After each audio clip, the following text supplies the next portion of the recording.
बाहर निकले पूरे पर्दे के साथ निकले, पर्दा ऐसा हो कि पूरे जिस्म को अच्छी तरह ढांप लेता हो, फैशनेबल ना हो। रास्ते में पैदल चलने का मौका हो तो एक तरफ चलें, बिला जरूरत शोहर के पीछे, भाई के पीछे, अब्बा के पीछे सवारियों पर न फिरें। ये शरीफ औरत का काम नहीं है, शरीफ औरत का काम नहीं है। शरीफ औरत अल्लाह से हया करती है सबसे पहले तो, कि मेरा अल्लाह मुझे देख रहा है, मेरा अल्लाह मुझे देख रहा है। हाँ, सवारियों पर ज्यादा घूमने फिरने की आदत न बनावे, और खुद सवारी चलाना ये और ज्यादा बेशर्मी है, और ज्यादा बेहयाई है। अपनी बच्चियों को इससे रोकें, ये कोई फख्र की चीज नहीं है। हमारा शहर इतना बड़ा नहीं है कोई 100-200 किलोमीटर का कि जहां लोगों को जरूरत रहती है। कोई जरूरत नहीं इसकी कि बच्ची को सवारी दिलाई जाए। हाँ, अपनी बच्चियों को न दिलावे, इनको इसका आदी न बनावे। आज ये सवारी लेकर घर से बाहर निकली है, कल को ये सवारी लेकर शहर से बाहर जाएगी।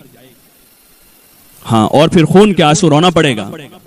हम इसको काबू नहीं कर सकेंगे। जिस तहजीब पर अहले यूरोप थूक चुके हैं, जिस तहजीब पर अमेरिका थूक चुका है, जिस तहजीब पर ईसाई थूक चुके हैं, कि हम उस तहजीब को चाट रहे हैं, उस तहजीब को हम चाट रहे हैं कि अब उनकी लड़की जो है किसी अजनबी लड़के को घर में लाकर अपने बाप से कह रहे हैं कि मैं अपने दोस्त के साथ आई हूं, तुम थोड़ी देर के लिए बाहर चले जाओ। ये उस तहजीब का पेशखैमा है, ये उसकी इब्तिदा और शुरुआत है कि बच्चियों को सवारी दिलाई जावे, उनको बाइक दिलाई जावे, उनको स्कूटी दिलाई जावे। इसको तो हया के साथ, इसको तो संभाल के रखना है। ये कुंवारी बेटी है, हीरे से ज्यादा कीमती है, ये हमारी प्रॉपर्टी से ज्यादा कीमती है, ये हमारी जायदाद से ज्यादा कीमती है, ये अपने बाप की इज्जत है, ये अपने भाइयों की आबरू है, ये अपने खानदान के लिए या तो अपने खानदान को दुनिया में रोशन करने का जरिया है, या ये अपने खानदान को दुनिया में जलील करने का जरिया बनने वाली है। इसको तो महफूज रखा जाएगा।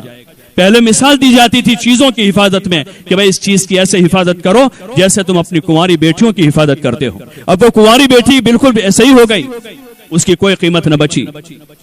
अपनी कुंवारी बेटियों की हिफाजत करें, उनको अपने घरों में रखें, जरूरत की तालीम दिलावें, मकतब में कुरान की तालीम दिलावें, और उसकी 8-10 साल की उम्र तक स्कूल में उसको 4-5 चौपड़ी पढ़ाकर अब उसको अपने घर में रखें, उसको घर में रखें।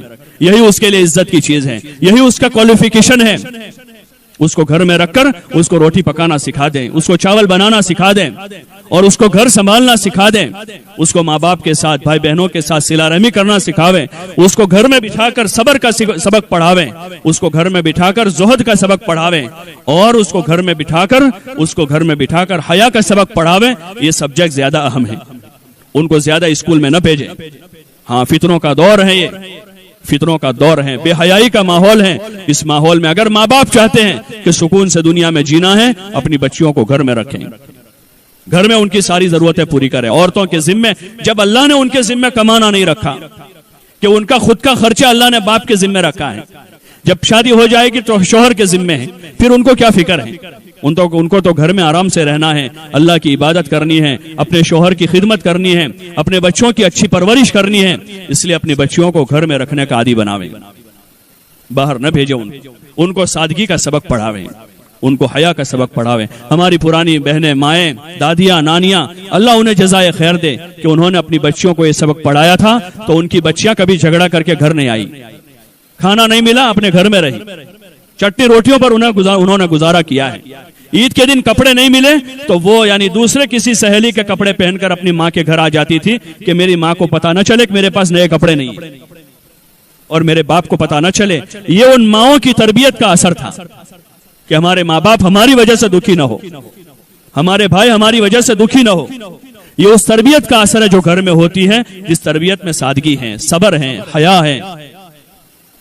ये सबक पढ़ाने की जरूरत है।